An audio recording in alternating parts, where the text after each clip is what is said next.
listen, say what you want about Trump. He takes no salary as the president of the United States. Okay. So now there are things that he's said as of just the last few days, and that are not really a positive thing for us as Canadians. However, what do you think about the United States annexing Canada? Correct. What do you think about that? That's been a long-standing joke for a long time. My mother's American. They always joke about Canada being the last state of America, right? That's been a joke. Actually part of the United States. What do you think about him just marching in and saying, hey, we're going to take care of this place now because you guys really can't seem to do it? Well, what I think about that is that the way Trump negotiates is he says something bombastic to get a rise out of people and that start negotiation. Mm-hmm. So, and the fact of the matter is that we now have a prime minister that says he's intending to resign. And so for the next 3 months, we essentially do not have a government in place.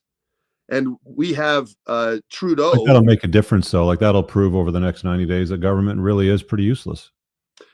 It is useless. And so then Trump knows he can say whatever he wants. Mm-hmm. He can say whatever he wants, whatever he likes. I mean, do you like the idea of Canada being annexed by the United States, joining the U.S.? I think that I don't necessarily like it. No, I don't like it. I think consolidation. You would prefer better tax rates, Second Amendment rights to carry a firearm or defend yourself. That was the other thing that I didn't talk about during the cast as well, too, was a crime issue. There's 54 cars stolen daily in Toronto because of these crime fucking gangs. People are having their homes broken into and having the shit beat out of them to get key fobs for cars because of Trudeau's hug a thug, crime policies, where it's like these people don't get locked up. And if they do get caught, they're released very, very quickly and they go and commit crimes again. And if somebody breaks into my house, I can't use my fucking firearms to defend myself. I'd love the right to have the Second Amendment freedom of shooting some prick that breaks into my home.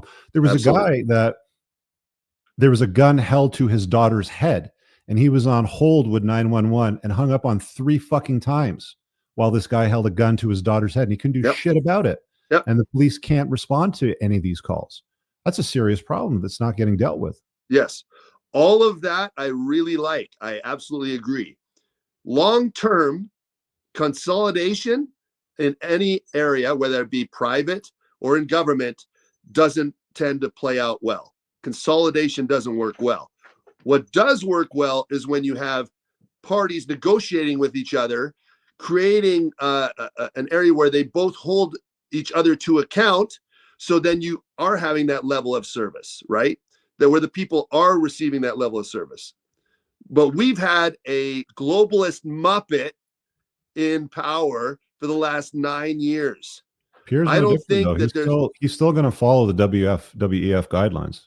He is. That's what makes against that, right? That's what makes the next 3 months so dangerous. The interesting thing about Trump is he's like, yeah, if NATO's not going to pull its weight, I think we're going to pull out. You know what I mean? Yeah. Like, which is logical. But again, that's something that is motivating other countries to pull its weight. Mm-hmm. Everyone else is stepping up to pay their part of NATO because of such a comment. He has to make bombastic comments to create some meaningful negotiation. And that works all the time. It seems most of the time is working for him. So this statement about Canada being annexed, I think financially and I think in practice, so we can adopt some of the policies that they do, so we can run in tandem like we used to. Canada and the US ran very well together for a long period of time. You know this, Rich. It wasn't until about 2015 when things got really weird, right? And so we ran very well with the US government. So we need to have some people that are able to negotiate back and forth. And Trudeau now saying that he intends to resign, which he didn't actually resign, and he will do it after a robust search for across the country for a liberal leader. How long is that necessarily going to take? So we already have their candidates picked out. Freeland, Christina Freeland's going to be the leading runner-up. They can get it done within 90 days. And when Parliament comes back, the Conservatives and the NDP, now that Jagmeet Singh's got his pension and he's willing to fucking vote for non-confidence, will vote for that, which will force an election, and they can figure out their fucking leadership by then. But I mean, like, the bottom line of all of that is the absolute best that's going to happen, in my opinion, is the bleeding will stop. Things just will stop getting worse. And that's not good enough. I don't want to see things just stop getting worse. I want to see things fucking improve.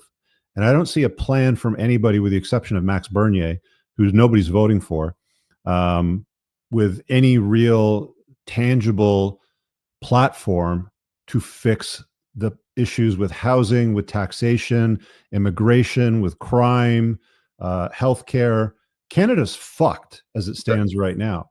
And nobody has a real plan. I just put together very quickly in the last 4 hours something that I think we could build on, but that's going to mean some fucking dramatic changes with the way that taxes are collected and spent, and on what programs. And nobody will sign up for that, because it's basically what Max Bernier has been talking about, and nobody's voting for him. He doesn't have a single seat in parliament, not one.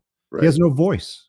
The only voice he has is on social media. So I don't see Canada getting better, which is why I'm more in the camp of like, yeah, Trump, drive in with the military and say, you guys fucked up, so we're going to handle things from here on in.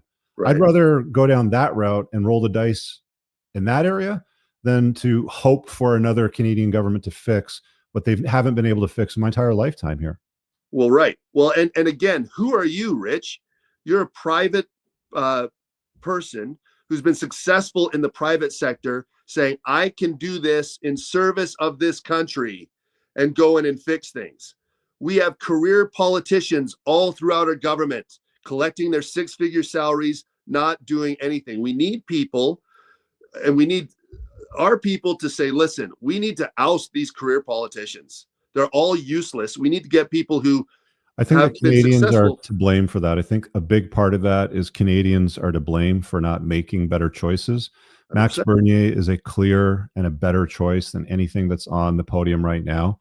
And his party doesn't have the support. Maybe he's not the best leader for it. I don't know. But his platform is good. His party's platform is good. I think it would bring meaningful improvement to the country. But again, he doesn't have a voice. He has no seats in parliament as it stands right now. And I don't think that they'll get a single seat in parliament as it stands right now, because I think all the votes are going to go to Pierre Poilievre, which will give him a majority, which will let him stop the bleeding at best. Well, Bernier's problem, I believe, is that he is a separatist, is he not? No. Not necessarily. Okay. No. Okay, so that's what I was thinking his Achilles heel was. All right, guys, I really hope that you enjoyed that clip. If you want to check out the full-length podcast episode, you can find that right over here. Also, make sure you visit my website over here, where you'll find my supplements, the opportunity to book me privately one-on-one for coaching, and most importantly, my new School of Unplugging, which you'll find on the courses tab. Newer to the channel, hit subscribe.